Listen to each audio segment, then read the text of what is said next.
Selamat sore, jemaat Every Nation dimanapun saudara berada, dan juga teman-teman yang ikut mendengarkan acara kita pada sore hari ini. Sela pada sore hari ini kembali mengajak setiap saudara untuk sama-sama kita meninggikan Tuhan dan merenungkan firman Tuhan. Firman Tuhan mengatakan orang yang merenungkan firman Tuhan siang dan malam itu akan berbuah, akan berhasil kehidupannya. Setiap kita suka kehidupan yang berhasil, setiap kita suka untuk berbuah untuk kemuliaan Tuhan. Mari saudara, sebelum kita menyembah Tuhan, saya mengajak setiap kita untuk berdoa. Tuhan, kami menyerahkan sore kami pada hari ini ke dalam tangan-Mu. Biar Engkau menemukan bahwa penyembahan kami berkenan di hadapan-Mu. Kami menyembah Raja di atas segala raja, dan kami percaya juga kebenaran-Mu memerdekakan kami. Terima kasih Tuhan untuk sore hari ini, di dalam nama Tuhan Yesus kami berdoa. Amin.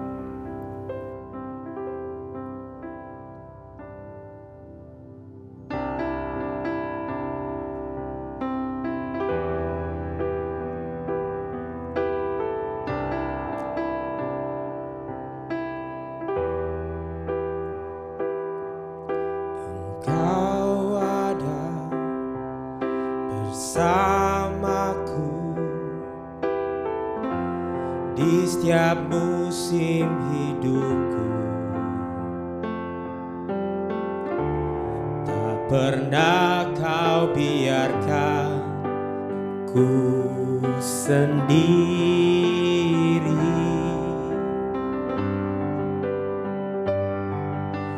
Kekuatan di jiwaku adalah bersamamu. Tak pernah ku ragukan kasih-Mu.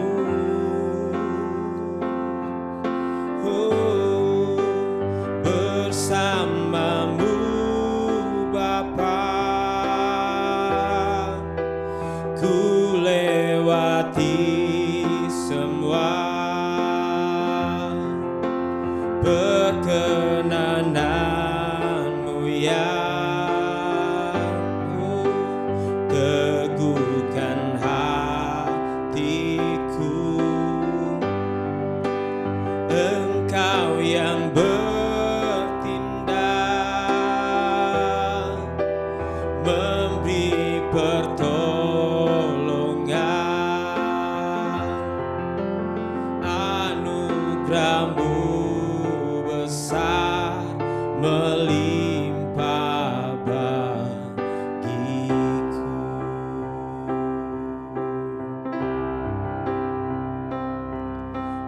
Kekuatan di jiwaku adalah bersamamu. Tak pernah ku ragukan kasih-Mu. Oh, bersamamu Bapa, ku lewati semua perkenanan-Mu ya. Teguhkan hatiku, Engkau yang bertindak, memberi pertolongan.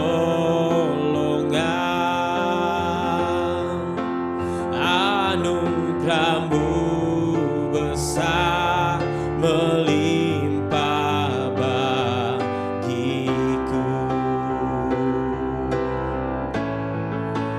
Bersamamu Bapa, ku lewati semua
Kami tak pernah dibiarkan sendiri, kami tak pernah ditinggalkan sendiri Tuhan.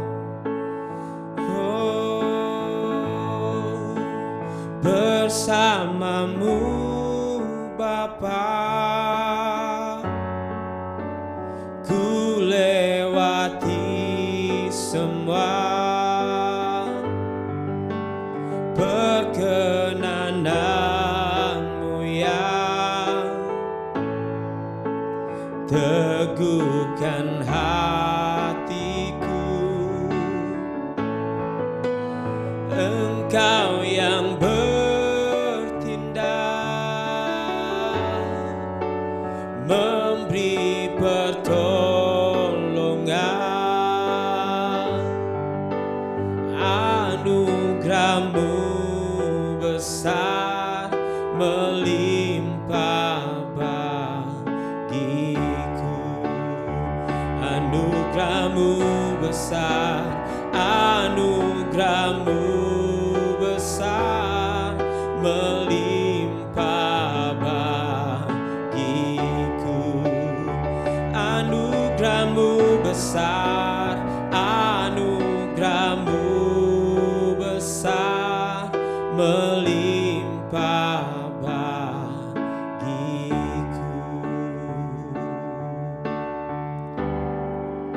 Anugerahmu besar Tuhan, terima kasih Tuhan.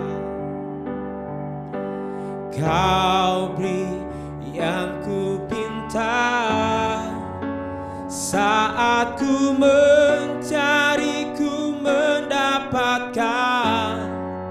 Ku ketuk pintumu dan kau bukakan, sebab kau Bapakku, Bapa yang kekal.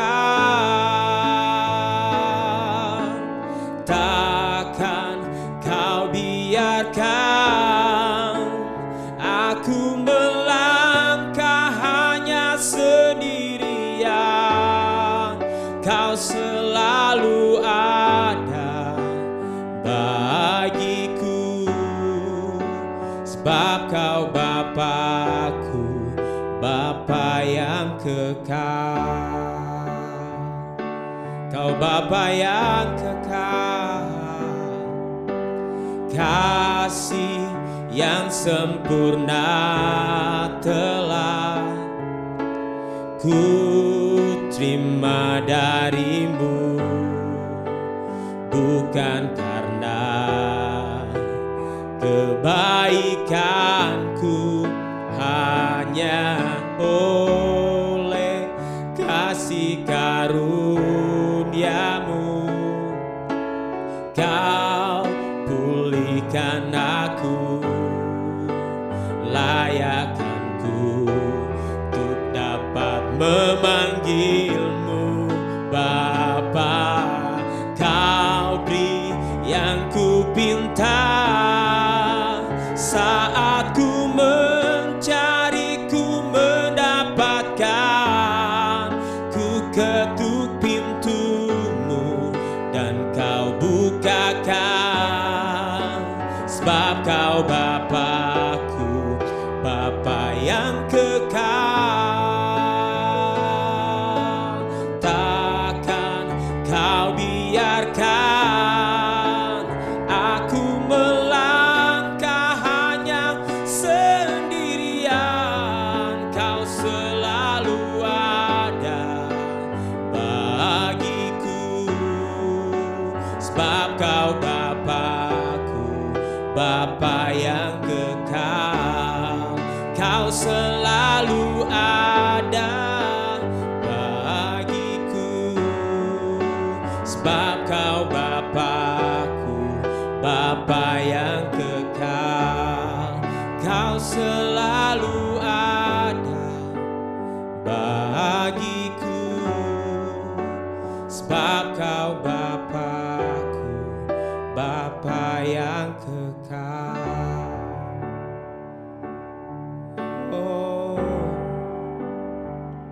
Jemaat Tuhan, saya ingin mengajak untuk kita boleh sama-sama merenungkan firman Tuhan yang saya ambil dari kitab Roma pasal yang ke-8 ayat yang ke-15 sampai dengan 18. Roma pasal 8 ayat 15 sampai dengan 18. Sebab kamu tidak menerima roh perbudakan yang membuat kamu menjadi takut lagi, tetapi kamu telah menerima roh yang menjadikan kamu anak Allah. Oleh roh itu kita berseru, ya Aba, ya Bapa. Ayat 16 mengatakan roh itu bersaksi bersama-sama dengan roh kita bahwa kita adalah anak-anak Allah. Sebelum kita melanjutkan untuk membaca, saudara, saya ingin memberikan gambaran buat kita yang hidup di zaman ini, karena zaman ini kita tidak lagi mengenal perbudakan, tidak ada lagi perbudakan. Jadi bayangan kita tentang perbudakan itu perlu kita pelajari dari sejarah, di mana Rasul Paulus yang menulis kitab Roma memberikan ilustrasi tentang hidup di dalam perbudakan. Karena pada zaman Rasul Paulus memang banyak sekali budak yang ada di Roma, ya. Surat ini ditulis oleh Rasul Paulus kepada jemaat Tuhan di Roma, dan dia katakan ada roh perbudakan. Roh perbudakan itu berkaitan dengan kehidupan seorang budak. Saudara, seorang budak bangun pagi tidak pernah punya kepastian akan kehidupannya. Apa yang akan terjadi dalam hidupnya. Dia bisa diminta untuk melakukan apa yang dia tidak mau untuk lakukan, yang tidak suka dia lakukan. Dia bisa dijual. Seorang budak tidak lebih dari komoditas atau milik dari tuannya. Jadi sebagai tuan, budak itu tidak punya hak untuk melawan, tidak punya hak untuk membela diri. Seorang budak tidak punya suara kalau ada pemilihan umum, ya. Jadi budak tidak dianggap sebagai manusia yang punya hak penuh. Itu sebabnya Rasul Paulus di Roma pasal yang ke-8 berbicara tentang roh perbudakan yang membuat seseorang menjadi takut, yang membuat seorang menjadi tidak pasti. Dia katakan kamu tidak menerima roh perbudakan yang membuat engkau takut lagi. Artinya dulu kita pernah takut, saudara, karena kita tidak pasti kehidupan kita. Kita tidak punya kemerdekaan. Banyak orang yang mengatakan, Pak, bukankah kehidupan kekristenan justru membuat kita tidak merdeka, di mana kita tidak boleh lakukan ini, tidak boleh lakukan itu. Sesungguhnya saudara, kemerdekaan adalah kebebasan kita untuk tidak harus melakukan apa yang membelenggu kita, apa yang membuat kita takut, tetapi kita merdeka untuk melakukan apa yang benar. Nah, budak tidak punya kemerdekaan itu. Tetapi dikatakan kamu adalah anak. Kita memanggil Bapa kita di surga dengan sebutan bagi orang Yahudi, bagi orang Ibrani, maka panggilannya adalah Bapa, Abba, ya. Bagi kita bisa memanggil Papa, Papi, apapun panggilan kita, tetapi kita punya hubungan dengan Tuhan bukan sebagai Tuhan memiliki kita dan kemudian mau melakukan apa aja yang Tuhan mau lakukan, seperti seorang tuan kepada budaknya. Tetapi kita punya hubungan sebagai bapa dan anak, di mana kita begitu yakin bahwa seorang bapa memikirkan yang terbaik untuk anaknya. Saya mengajak saudara untuk melihat kembali di ayat yang ke-17, Roma 8 ayat yang ke-17 dikatakan, dan jika kita ini anak, maka kita juga adalah ahli waris. Setiap anak-anak yang lahir dalam keluarga secara otomatis, bukan karena apa yang dia lakukan, dia adalah seorang ahli waris. Apa artinya ahli waris? Diterangkan oleh Paulus, orang-orang yang berhak menerima janji-janji Allah yang akan menerimanya bersama dengan Kristus. Saudara, Kristus menjadi yang sulung dari banyak saudara. Itu yang dikatakan oleh firman Tuhan. Ya, kita adalah saudara dengan Kristus. Jadi berhak menerimanya bersama dengan Kristus. Yaitu jika kita menderita bersama dengan Dia, supaya kita juga dipermuliakan bersama dengan Dia. Saudara, seringkali sebagai anak-anak Allah, kita berpikir hanya karena kita ahli waris, maka kehidupan kita akan menjadi nyaman, terpelihara. Saudara, Tuhan berjanji memelihara kita, tetapi Tuhan tidak pernah mengatakan bahwa kehidupan kita adalah kehidupan penuh dengan kenyamanan.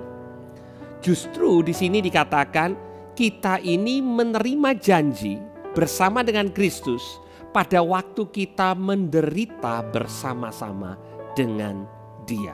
Tentu penderitaan kita bukan penderitaan karena menanggung dosa, tetapi penderitaan kita karena Tuhan membawa kita di dalam kehidupan yang ada di dalam dunia ini. Dunia ini penuh dengan ketidakadilan, penuh dengan masalah, penuh dengan tragedi, penuh dengan hal-hal yang terjadi karena dosa masuk dalam dunia ini.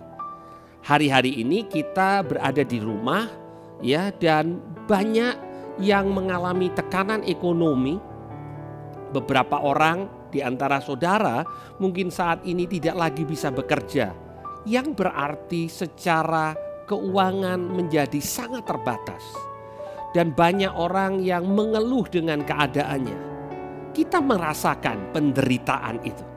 Tetapi sebagai orang percaya, saya ingin mengingatkan saudara akan janji Tuhan. Bahwa Dia adalah Bapa yang baik, bukan Bapa yang gampangan. Saudara, Bapa yang baik memelihara anaknya. Bapa yang gampangan memberikan kepada anaknya apa yang anaknya mau. Hari-hari ini saudara berdoa, saudara berseru kepada Tuhan. Tuhan berjanji untuk memelihara saudara dengan caranya. Tuhan memberikan anugerahnya sebagai bagian daripada janji Tuhan. Hari-hari ini kalau saudara mengalami penderitaan itu, karena Tuhan mendidik saudara dan saya bukan sebagai anak-anak gampang. Ada penderitaan. Di ayat yang ke-18 dari Roma, Fatsal yang ke-8 mengatakan, sebab aku yakin, ini yang Rasul Paulus katakan, sebab aku yakin, biar saudara dan saya juga boleh mengatakannya pada sore hari ini, sebab kami yakin bahwa penderitaan zaman sekarang ini, kalau kita ambil penderitaan itu untuk situasi kita hari ini, bisa kita katakan bahwa akibat COVID-19 ini tidak dapat dibandingkan dengan kemuliaan yang akan dinyatakan kepada kita. Saudara, firman Tuhan bicara tentang kemuliaan. Saudara, Tuhan juga bicara tentang penderitaan. Artinya saudara, penderitaan yang kita alami saat ini akan menghasilkan kemuliaan yang tidak ada bandingannya. Artinya kemuliaannya jauh lebih besar daripada penderitaannya. Seorang bapa yang baik akan mengizinkan anaknya melewati ujian yang cukup sulit, tetapi menyertai anak itu, karena kalau anak itu lulus ujian, dia akan mendapatkan kemuliaan yang lebih besar. Saudara, kalau hari-hari ini saudara mendampingi anak-anak yang masih sekolah di rumah, ya, dan mereka juga punya tugas, saudara juga mendampingi mereka untuk menyelesaikan tugasnya, karena saudara tahu bahwa itu baik untuk anak saudara. Beberapa teman-teman, adik-adik yang lagi kuliah, hari ini adik-adik kuliah di rumah. Ada yang menjadi lebih sulit karena sulit untuk mendapatkan bimbingan, sulit untuk berdiskusi dengan teman dan lain sebagainya. Tetapi kalian tidak quit, kalian tidak menyerah karena kalian tahu bahwa apa yang menjadi ujian hari ini mendatangkan sesuatu yang jauh lebih besar daripada ujiannya. Saudara, apa yang menjadi hasil dari ujian selalu lebih besar daripada ujian itu sendiri. Di dalam daging kita tidak ada seorang pun yang suka diuji dengan penderitaan. Kita berharap penderitaan ini segera berlalu. Tapi Tuhan tahu kapan akan mengangkat, kapan Tuhan akan menolong kita dengan apa yang kita butuhkan, kapan Tuhan menghibur kita dengan mengatakan, sabar, aku tidak pernah meninggalkan engkau. Dan hari-hari ini banyak penghiburan Tuhan yang datang dalam kehidupan kita adalah sabar, aku tidak pernah meninggalkan engkau. Dan saya ingin juga mengatakan kepada saudara-saudara yang mengalami sakit penyakit, mungkin secara ekonomi saudara bagian daripada yang di PHK, mungkin saudara yang saat ini apa yang menjadi mata pencarian saudara beberapa bulan yang lalu, beberapa waktu yang lalu, saat ini sepertinya berhenti total. Ada yang mengatakan, Pak, omset turun hanya 10%. Ada yang mengatakan bahkan kurang dari 10%. Sebagian saudara tidak lagi bisa berusaha. Keadaan sulit saudara. Tetapi saya ingin setiap saudara diingatkan oleh kebenaran firman Tuhan. Saudara anak, saudara bukan budak. Ketakutan saudara harusnya diubahkan menjadi pengharapan. Seorang budak tidak punya keyakinan yang pasti akan masa depannya karena dia bisa dijual, dia bisa diperlakukan apa aja oleh tuannya. Tetapi seorang anak tahu bahwa bapaknya mempersiapkan yang terbaik buat dia. Saudara, anak-anak saudara di rumah, terutama yang masih kecil, yang belum banyak bisa berpikir, mereka aman di dalam masa sulit. Kenapa?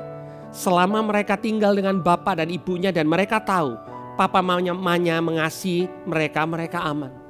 Dan Tuhan mau rasa aman kita dibangun karena kita tahu bahwa Bapa yang baik menyediakan kemuliaan baik di dunia ini dan justru yang lebih besar yang akan datang. Kita tidak pernah tahu kapan ujian yang menimpa setiap kita ini akan selesai. Kita berdoa dan kita mempercayai Tuhan untuk mujizat, untuk memperpendek, untuk membuat ekonomi segera berkembang kembali, bertumbuh kembali. Tapi kita tidak pernah tahu waktunya. Tuhan tahu persis dan Tuhan tahu kapan saudara akan lulus dari ujian dan menerima kemuliaan itu. Di dalam masa ujian, mari kita sama-sama menguatkan satu dengan yang lain sebagai penerima ahli waris. Dan juga menguatkan orang-orang yang tidak punya pengharapan. Saudara adalah anak, saudara ahli waris. Ada banyak orang di luar sana yang ketakutan karena tidak punya pengharapan yang kita miliki. Dan saya ingin berdoa juga buat saudara, kalau saudara tidak punya kepastian, keselamatan di dalam Kristus Yesus, saudara tidak mengerti apa artinya menjadi anak-anak Allah. Saudara, pada waktu kita mempercayakan keadaan diri kita kepada Tuhan dan kita katakan, Tuhan, aku adalah orang yang berdosa selama ini, aku mengatur hidupku sendiri, aku pikir aku bisa, aku pikir aku mampu. Tapi saudara saat ini merasa saudara tidak mampu dan kebenarannya tidak ada seorang pun yang mampu untuk mengontrol hidupnya. Dan Tuhan hari ini ingin menunjukkan kepada saudara bahwa Dia adalah Tuhan atas semesta, atas langit dan bumi. Betapa lemahnya manusia dan betapa kita perlu bergantung kepada Dia. Saya ingin juga berdoa untuk saudara yang tidak punya kepastian keselamatan di dalam Kristus. Mari kita sama-sama berdoa bagi saudara anak-anak Tuhan. Mari kita berdoa untuk kekuatan. Dan kita juga berdoa untuk saudara yang saat ini tidak yakin bagaimana hidup saudara besok lusa. Saudara hanya ada kepastian di dalam Kristus. Mari kita berdoa bersama. Tuhan, kami mengucap syukur.